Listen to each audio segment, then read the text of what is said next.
जो है कबाड़ में जो निकलता है वेल्डिंग के दुकान से, कबाड़ में जो लोहा का टुकड़ा छोटा छोटा निकलता है, उसको एकत्रित करके उसको एक्वायर करके देख सकते हैं कितना सुंदर घोड़ा बना दिए हैं। और मेरे बगल में आप देख सकते हैं एक घोड़ा है। यह घोड़ा वास्तविक घोड़ा नहीं है, लेकिन यह घोड़ा आकर्षण का केंद्र बना हुआ है।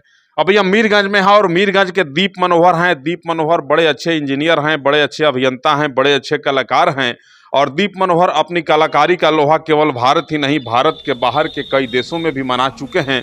दीप मनोहर इस प्रकार के निर्माण के कार्यों के लिए भारत के सरकार की तरफ से और बिहार के सरकार की तरफ से देश के बाहर के कई देशों में जाकर के भी इस प्रकार की कलाकृतियों का जलवा बिखेर चुके हैं। दीप मनोहर के द्वारा जो है कबाड़ में जो निकलता है वेल्डिंग के दुकान से, कबाड़ में जो लोहा का टुकड़ा छोटा छोटा निकलता है, उसको एकत्रित करके उसको एक्वायर करके देख सकते हैं कितना सुंदर घोड़ा बना दिए हैं। और यह घोड़ा अब आकर्षण का केंद्र बना हुआ है। दीप मनोहर जी मेरे साथ हैं, इनसे इस घोड़े की सच्चाई जानने का प्रयास करेंगे। बहुत स्वागत जी, धन्यवाद सर। कैसे प्रेरणा जगी? कबाड़ का लोहा तो लोग बेच के कितना रुपया कमा लेता है और आप जो है घोड़ा बनाने लगे।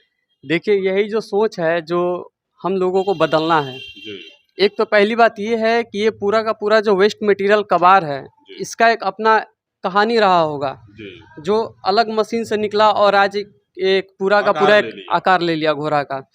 और प्रेरणा का जहाँ तक बात है, तो प्रेरणा बचपन से ही मेरा फाइन आर्ट में और ड्राइंग में मेरा एक रुचि रहा है। और जो उसको सीखने का जो ललक है, वो हमको इस स्टेज पर ला दिया कि हम अपनी कला को देश के बाहर, विदेशों में भी देशों में जा चुके हैं इस प्रकार की कलाकृति के जलवा बिखरने के लिए। अभी हाल में ही मैं जो लौटा हूँ अभी थाईलैंड से, हताई आर्ट एंड वर्कशॉप, वहाँ पे जो एग्जीबिशन हुआ था, वहाँ मेरा सिलेक्शन हुआ था। और एज ए आर्टिस्ट मेरा सिलेक्शन हुआ था। भारत से 2 कलाकार गए हुए थे, बिहार से मैं गया हुआ था।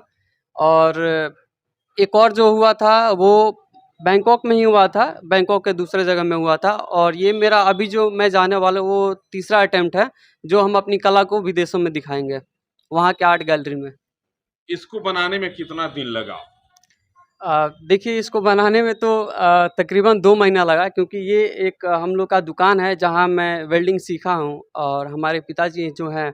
और क्योंकि यहाँ बहुत सारा काम रहता है, तो हमको अपना आर्टवर्क भी देखना पड़ता है और जो कमर्शियल काम है जो दुकान का, वो भी देखना पड़ता है। देख सकते हैं दीप मनोहर हैं और दीप मनोहर की कलाकृतियों को हम आप तक पहुंचाने का प्रयास कर रहे हैं। कबाड़ से इतना अद्भुत, दिव्य, नव्य और भव्य घोड़े का निर्माण किए हैं, जिसको देखने के लिए दूर दूर से लोग आ रहे हैं। और दीप मनोहर की इन कलाकृतियों को आप किस रूप में ले रहे हैं, कमेंट करेंगे और जरूर बताएंगे। दीप मनोहर बहुत बड़ा नाम बन चुका है। मीरगंज के धरती पे जन्मा यह लाल आज भारत के बाहर के कई देशों में जाकर के इस प्रकार की कलाकृतियों का जलवा बिखेर रहे हैं। कहीं ना कहीं वास्तव में मीरगंज के दीप मनोहर ने जो कार्य कर दिखाया है, मीरगंज ही नहीं पूरे बिहार के लिए फक्र और गर्व का विषय है। आप किस रूप में देख रहे हैं, इस कमेंट करेंगे और जरूर बताएंगे। नमस्कार।